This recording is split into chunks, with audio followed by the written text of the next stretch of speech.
we ain't giving up no mountain, we ain't giving up no tree, we ain't giving up no river that belongs to we.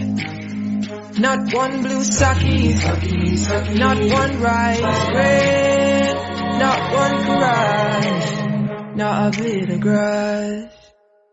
We love the open country of the Rupununi and the Essequibo, the time when though we may criticize it, this is our home, we love it, and we need to keep it, we have that right. So we ain't giving up no mountain, we ain't giving up no dream. Welcome to Facing the Nation, June 10th, 2022. As always, I remind you to tell a friend, tell your neighbor, tell somebody that Facing the Nation is showing, and let them turn on the TV and join you in viewing the program.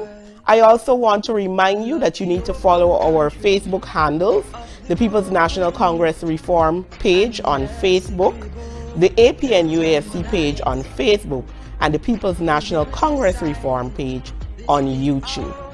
Today's show is a bit of a special edition, which we will be dealing with matters of Georgetown, Guyana, and primarily dealing with our mayor and city council issues. As you would have noted during the week, there was some back and forth between the Prime Minister and the Mayor of Georgetown, and we would like to take a deeper look into that matter today. I want to start out by us having a little view of the statement which was issued by the Mayor of Georgetown during the week.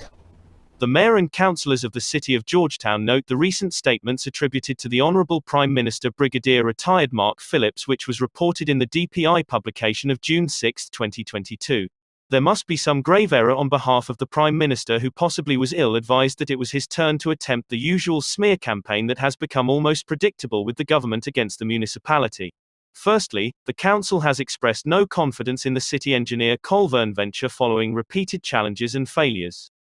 This decision of the council has been forwarded to the Local Government Commission. Unfortunately, over 6 months later there can be no pronouncement. The Honourable Prime Minister could use his good office, given his interest in affairs of the city, to have this matter addressed. The LGC cannot be derelict in its duty to act on the decisions of the council to bring relief to the citizens of Georgetown. Secondly, it must be noted that the council has repeatedly complained about the taxes owed by state agencies, which accounts for a significant debt to the city. These resources are vital to ensure consistent service is given to the citizens of Georgetown, a city which continues to be pressured owing to outdated laws grappling with a changing landscape as a result of the new oil and gas economy. Thirdly, the Honourable Prime Minister in his warnings must indicate to government agencies such as the Ministry of Public Works and the Guyana Revenue Agency that illegal drainage works in the city will only compromise our delicate drainage infrastructure, if done without consultation with the municipality. The council has noted several illegal construction activities in the city, most recently on Camp Street in front of GRA, which are being done without even the courtesy of consultation with the engineers of the municipality. We can only hope that these works do not negatively affect surrounding drains. Finally, the municipality will do well if the Prime Minister can assure the citizens of Georgetown that the government will desist from its adversarial approach to matters of the city and engage in collaboration and consultation. The council calls on the Prime Minister to warn the Minister of Local Government that, using his words, that nonchalant approach to issues of the city and failure to address the policies presented by the council, to revise the building codes, engage in a re-evaluation of the city, and the littering bylaws do not demonstrate a commitment to the development of the city. The council also encourages the Honourable Prime Minister to warn his colleagues that His Excellency's One Guyana initiative can only be realised if all stakeholders are involved in the process. The Mayor and councillors continue to advocate for meaningful engagement and partnerships for the benefit of the citizens of Georgetown. Council frowns on attempts for cheap political points and one-upmanship as we work together for a better future for all Guyanese. I thank you. Welcome back to the show, and as you have seen, the statement issued by the Mayor of Georgetown on the matter. Now, the Mayor is no stranger to our show, As you would have known, just a few weeks ago, we had a little sit down with the Mayor of Georgetown, Mr. Ubraj Narain, and we discussed a lot of issues, especially those regarding the City Hall matters that have been making the news. On today's show, I just want to focus in on that conversation that we had with the mayor. It is very difficult. I can tell you, I just be leaving home sometime like this morning. I leave home at 4 a.m. this morning. I had my personal things to do, and then I had to go. I had prayers to attend to, then to the mayor's office. From the mayor's office, I had to go to a finance committee. From there, I'm here. Then I have a meeting at 2, one at 3:30, one at 4, and the final one I believe will be at 5:30 to deal with the city matters. And it is very difficult at times, but this is service to the people. You have to do these things when you are in this driving seat. You know, many of us think that I used to be criticizing the city before I being placed in the driving seat, but when you actually sit there, then you get the feelings, then you know what is the difficulties and what you have to face with the public and how you have to serve as well. So it's not an easy task, but with the grace of the Almighty, I am able to manage. Great. And I'm very happy that people are able to hear these aspects because like you said, many times from outside, we criticize what is being done, not understanding the sacrifices being made as well to do that. I want to get into some stuff, and I know we're going to talk figures here in a bit, but I want to start out with, you penned a letter recently to the editor, and you touched on quite a few critical areas and points in that letter to the editor. One of the things that you addressed to start with was the issue of the public servants and the frontline workers who are really being treated in our view and your view as well in that letter unfairly by the Ali-led administration.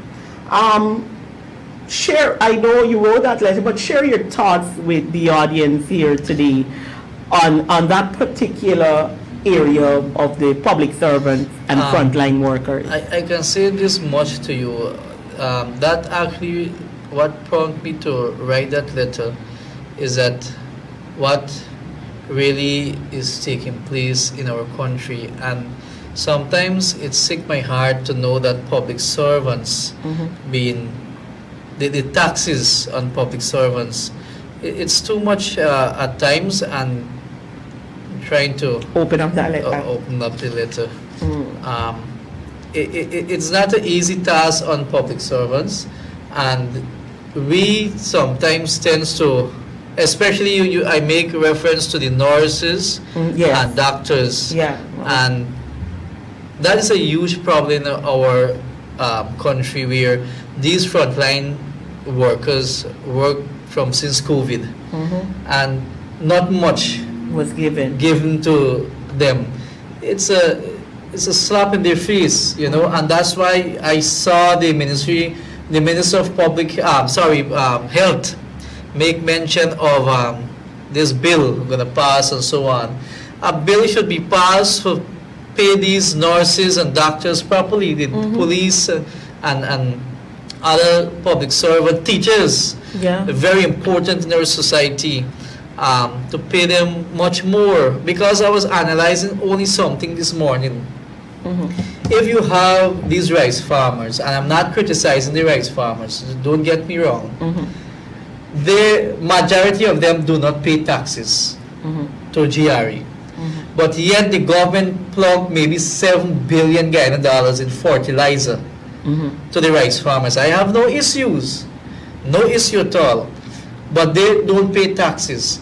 But these doctors and nurses and teachers and police officers, they pay taxes. Taxes are deducted from their salary. And when that is happening, why don't exempt these taxes from these public servants. It will bring great relief to them who can live with $80,000 per month. Look at our cost of living. Look, if you have to pay rent, if you have GPL, GWI, you have 2 kids to go to school, you need the internet. Some people now say you don't need internet, but you need internet in this modern time, because the children or your child, they have to use the internet. You have to pay internet bill. You check that alone and see if the parents will have money to go to work in passage. So all of the grocery, don't forget grocery. So when you look at it and you analyze it, it's sick my heart, because you know what, the sugar industry, which they promised to bring back, it is still there. They're doing about it, but plugging billions and billions and billions of dollars into these agency which cannot give the Guyanese people a proper life. And you had the VP rubbishing the statement where the leader of the opposition and the leader of the People's National Congress Reform they would have done a study with the Economic Committee and show how it is that you can minus the taxes from those public servants at that level to help give them monies in their hand. And also when he discussed the issue of having the minimum livable income and it being around 125, where you raise the minimum wage, and they have also rubbished that, but yet still, like you've pointed out, they're pumping billions of dollars into sectors, and they cannot afford, as much as we hear all these wonderful things about oil coming here, there, left, right, and center, the people who paid the junk of the taxes aren't being afforded that comfort. I also noted in that letter that you spoke about receiving a mere $30 million last year from the government or the Ministry of Local Government. How is that working out? Let me give a breakdown on that. And if you can see, I work with the council budget for 2022. I have it here with me, so I will be very clear what I'm saying to the public this afternoon. Correct. Now, the council budget for this year is $2,475,091,277. With the $2 billion cannot manage the Georgetown City Council. When you really analyze the city, revaluation for property had done since 1996, and this is what the public fail to understand. I'm not bashing the citizens, but they need to educate themselves. Since 1996, revaluation didn't take place. According to the Act, the Valuation Act, rating for rating purposes, every 5 years, you ought to have revaluation for the city and other district, municipalities and NDC. But I'm focusing on the city. Now, that the government failed to do so. Then you have government agency, they do not pay taxes. Public Works owes millions of dollars. The government owes close to $1 billion Guyana dollars. Wow. How can you set an example for the normal citizen to pay taxes to the city council? And then you come out and you bash the city council. Now the 30 million that we receive from the, I will say, this government is a drop in the ocean. Definitely. I went on further in that letter and make mention in 2019 when I took office. The council was able to receive closely to 300 to 400 million Guyana dollars subvention under the coalition, which stipulated in the 7304 Act, Fiscal and Transfer Act, Section 7 of that Act, stated very clearly and outlined it very clearly that government ought to follow this calculation and give the city council a fair amount. We are semi-autonomous, which we depend on government subvention.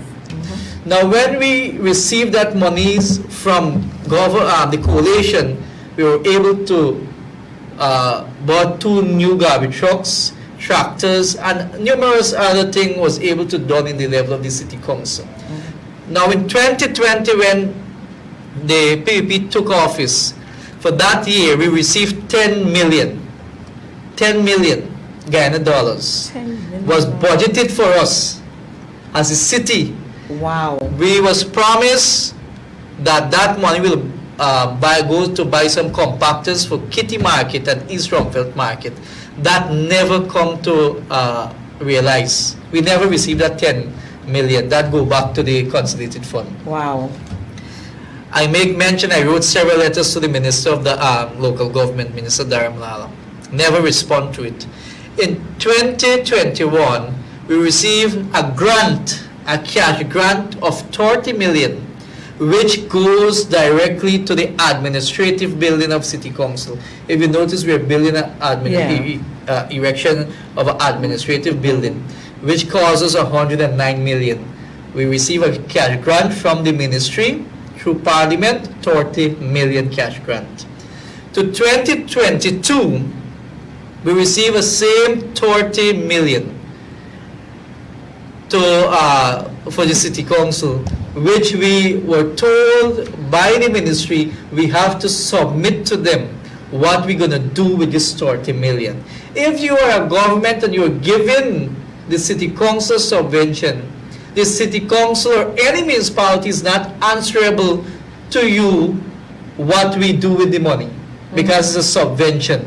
As a elected councillor and councillors, they have to go have consultation with the people to know what to do with this 30 million Guyana dollars. But the ministry currently directing the city of Georgetown how to spend this 30 million that they're giving us. We abide with the rules and regulation because you know what? We want to serve the people of Georgetown. And these are the problems we face on a daily basis with the Ministry of Local Government and the government of Guyana. We cannot continue in this manner. The rates and taxes cannot run the city council. You need other areas of revenue. And I didn't say that.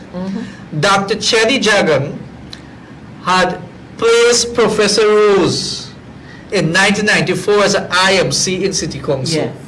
And the reports are there to prove that clearly that study and that a detailed report state that rates and taxes cannot run the city. The government ought to step in and create other areas for Ghana revenue to run the city, because the city has been extended to agriculture and commons large. Right? So that report is clearly stated that rates and taxes cannot run the city alone. They needed other areas of revenue to gain revenue to run the city. And I want to make mention of this. All the vessels that landed in the port of Georgetown, we received 0. Wow. We're supposed to receive a percentage from government because it is Georgetown. You go all goes to the Ministry of All goes to the consolidated fund through the ministry. You go to any modernized city or any city, let me look at Port of Spain, oil and gas country. I heard the vice president, the president, all the ministers spoke about oil and gas sector development. I agree. But are we putting policies in place for our Guyanese people to benefit? Right. We are not doing that. All you hear in Parliament from the government side, it's about election, about peace slanders. You hear many times name calling and blame game. But you hear nothing about proper policy the government is put into place about oil and gas sector and how to these revenue will be garnered at the level of municipalities. Not only Georgetown, we have to take Linden for consideration. We have to take Anna Regina. We have to take Corverton. Borbis will be a developed place, a massive developed area for next few years as well. So, what are the policies and laws they are putting into place to go? So, we receive zero from these vessels that land at the port of Georgia. We received zero. However, we had started some discussion in the coalition with the then Minister Patterson, who was in charge of public works. We was getting a way to sign an MOU to get, we said we don't want 10%. We want 10,000 Guyana dollars, which equal to 50 US dollars, $50 US dollars, so that for every vessel. 10,000. That's a very small amount. We just asking for that. Now you have GRA on the next side. The laws stipulate that every vehicle that register in the city, we ought to get, I believe, is 5% of that revenue that goes to GRA. We get zero, right? So all of these things the public need to be aware of, and we are not reading our laws, and we're ready to cast blame on the city council and councillors of the city, but we have been stifled, we have been stagnant by the current administration, because I can tell you why.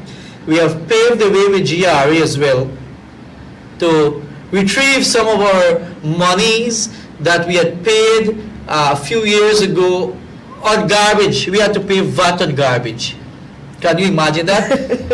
Right? So we were currently having discussion with GRA, all of that gone under the table right now. We were currently having discussion for the coalition to help us to write off the NIS, because since 1993, the council had owe NIS. Right? And so it was never paid. It never paid. His Excellency, the then President David Granger, was putting things in place to help us to get rid of those things. However, we had the same discussion with His Excellency in March 2021, and nothing come to us. Nothing was solved. We were told to reach out to the Minister of Finance. The President, indeed, I cannot rely on His Excellency President Ali. He indeed gave instruction to the Finance Minister, the Senior Finance Minister, Minister Ashni Singh. Look, you have to deal with these matters.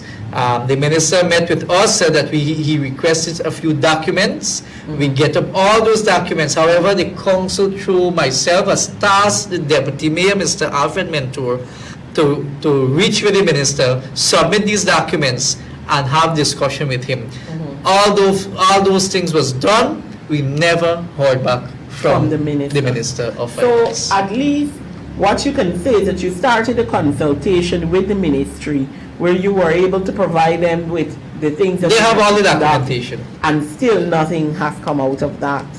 I mean, you have just told us a real mouthful here. I mean, a lot of these things, you don't hear them, we don't know about them, because you know, most people, we don't go into the in-depth with the laws and what should be and what's not. But understanding that this is the capital city, you know, of a country, and you do not have the requisite funds, I think the public will bear you out that during the coalition period we saw a great amount of transformation in the city, and that would show that you were being allowed to do your job. Therefore, we saw the transformation of the city, and here we are again with the victimization and discrimination by this new administration, that we're seeing the city slowly getting back to a lot of garbage around and all these things. And I really do hope that we're able to put a hand on that.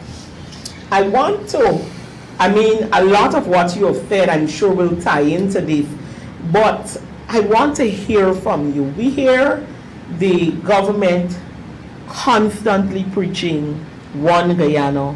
They use this mantra everywhere they go, and they stand up on a platform and they talk about one Guyana.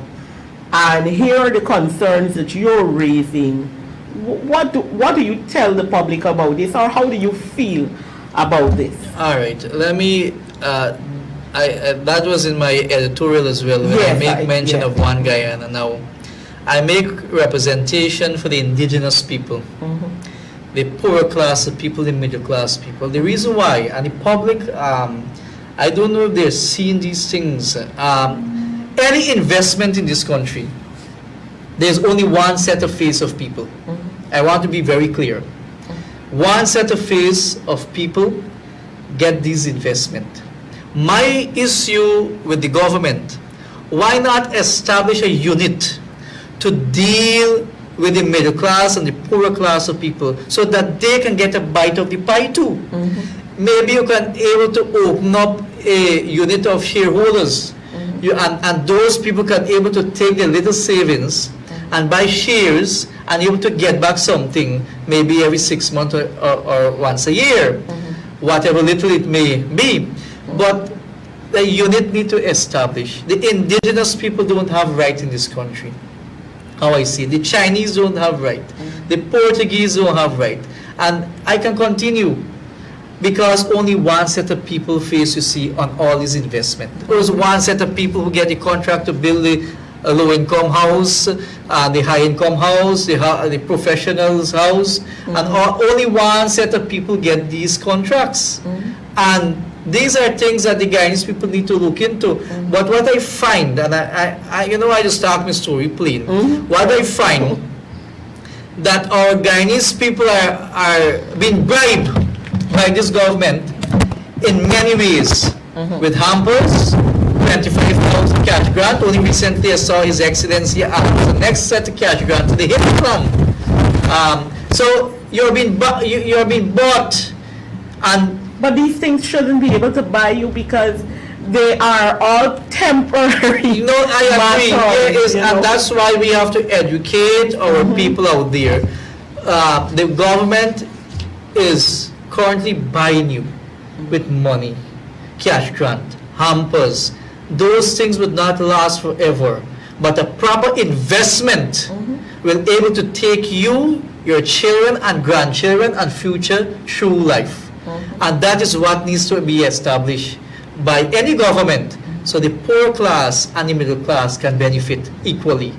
That is one Guyana. You speak on one Guyana where you have national functions and the opposition don't be invited. The mayor and councillors don't be invited. For example, you had the Agriculture Expo. I am happy to see the opposition was able to get an invitation. But even the Georgetown, this function is happening in the city. And this is the victimization the Ministry and of Agriculture has on the city. No invitation was sent to the mayor's office nor the deputy mayor's office. This is a kind of, and you bring in international prime ministers from international people here to speak, and you don't have respect for your own Guyanese people. I think the only reason some opposition MPs and etc. would have gotten invitations, because they're beginning to realize that they're looking bad, so they pick and choose and pull. I mean, we saw you at the function with the leader the other day, and what we understand is that the VP kind of made an attack on you. Of course. And what I noted after that, and the leader, from my understanding, what happened there, he stepped in to represent you, and it turned out to what we eventually saw on the airways. But right after that, and I ain't know if I'm giving anybody any credit, but they took it upon themselves to also launch another attack on you and the leader just after that incident on one of their famous blogging pages, where they post all the lies that they usually post, to say that the leader somehow wants to kick you out of where you were at. And I think this is a good opportunity to clear that, because you know what happened at that function and how it went, and there's basically nothing in that nature has been happening. I'm a mature individual. They try to stain me in many ways, but I can tell you I will stand very strong towards those criticism. I don't look at what you think in live in Guyana. Live in Guyana. It's The biggest lying page. It's a propaganda page, and people should know that by now. Yeah. And the leader is my leader. And I have no knowledge of such a discussion or anything. I will serve my tenure, and whenever local government election called, that will be a decision for the people, right? And I want to say I have the support of the leader 110%, which I know of, right? And myself and the leader actually speak time after time on different issues. But I can clearly say this, that our party, why I make mention of democracy, I don't have to sit in the office and my leader will call me and direct me. Like some of the ministers, they will wait on instruction from the vice president. Even the president we have to wait on instruction from the vice president, right? We don't have to do that. We are well equipped, we are well guided what to do and what not to do. So I respect my leader, and my leader is behind me 110%, which I know of. Correct is right. I just thought that, since we were having that conversation, I should bring it up because it's something out there, and I think most people know by now, anything that comes from a PPP back page is not true.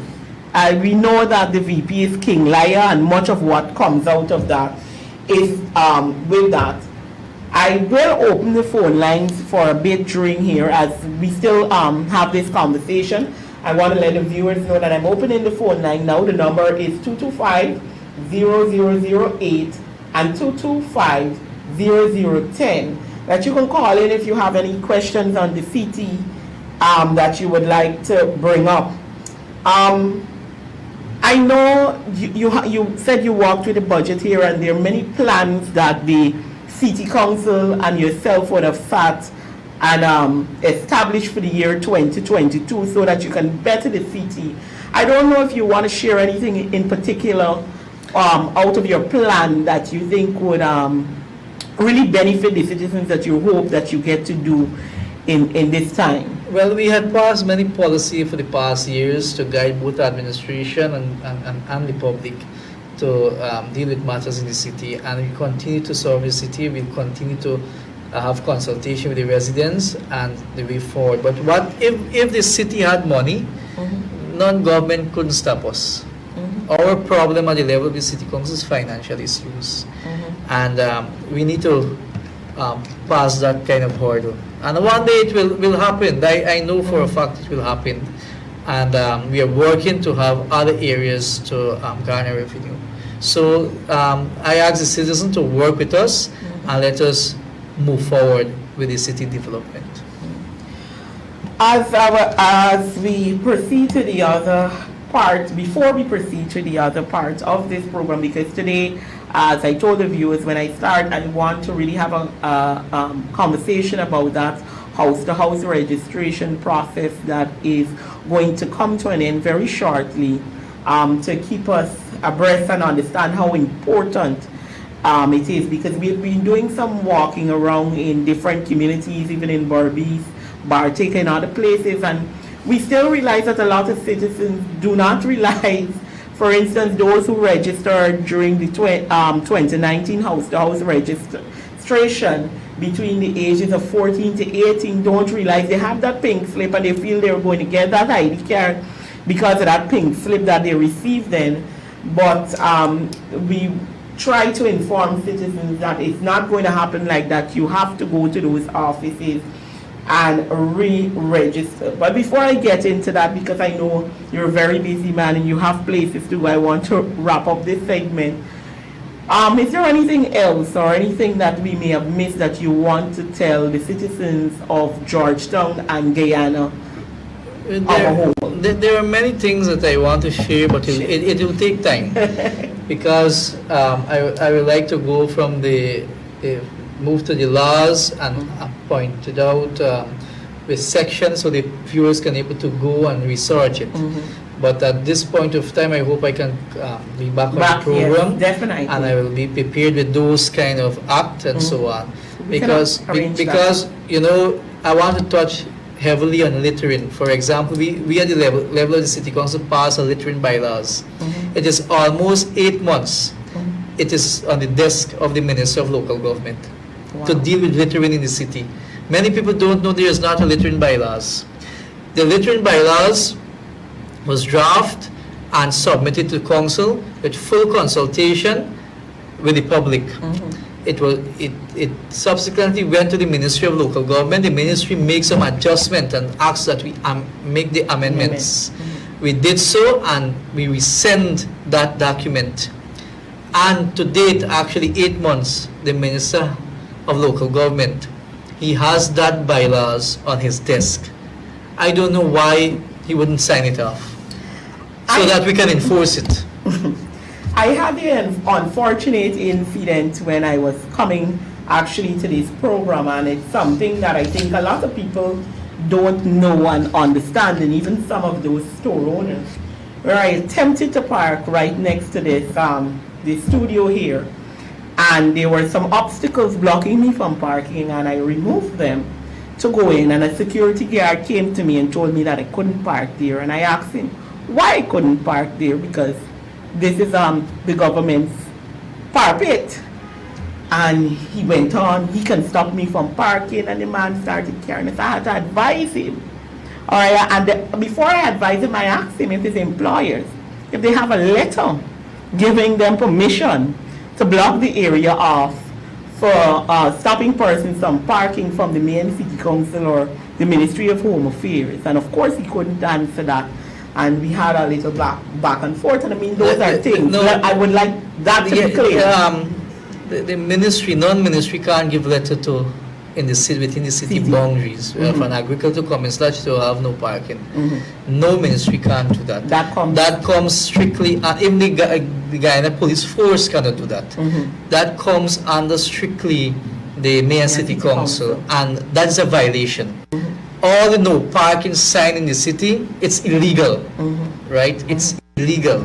No, we don't grant no parking to no business or no one, right? It is illegal. So when you find the stores erected no parking, it's illegal. You're not supposed to have anything on the government, the city reserve, because it is there for people to park. Yeah. Right? So when you have a security come out and all these things, it's the public should be educated. It is illegal. Right? No parking sign in the city. I did only for embassies and other dignitaries. Correct. They will have that kind of privilege given by the city.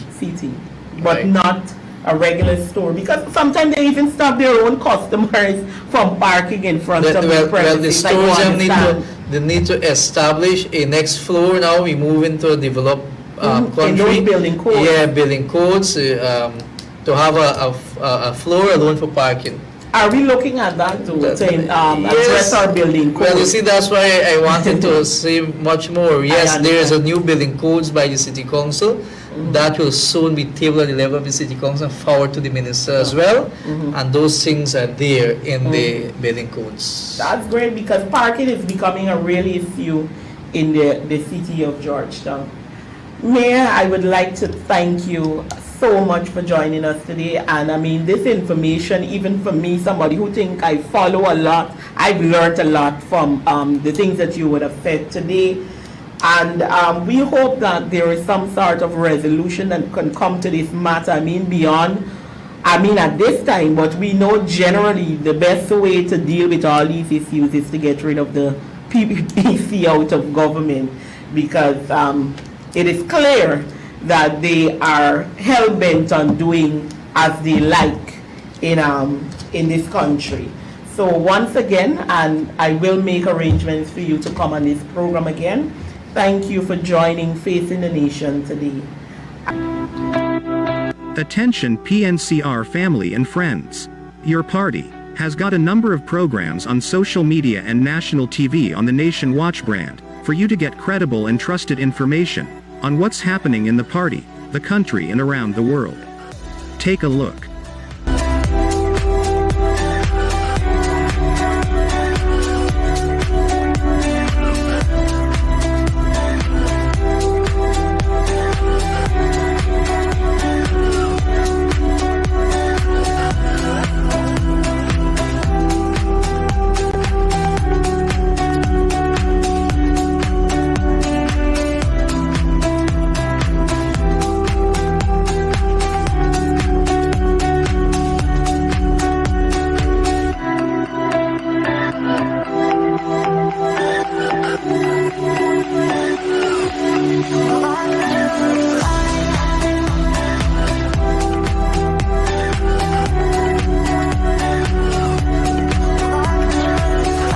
can tune in to these programs on the PNCR, APNU Facebook and YouTube pages, as well as the APNU AFC Facebook and YouTube pages.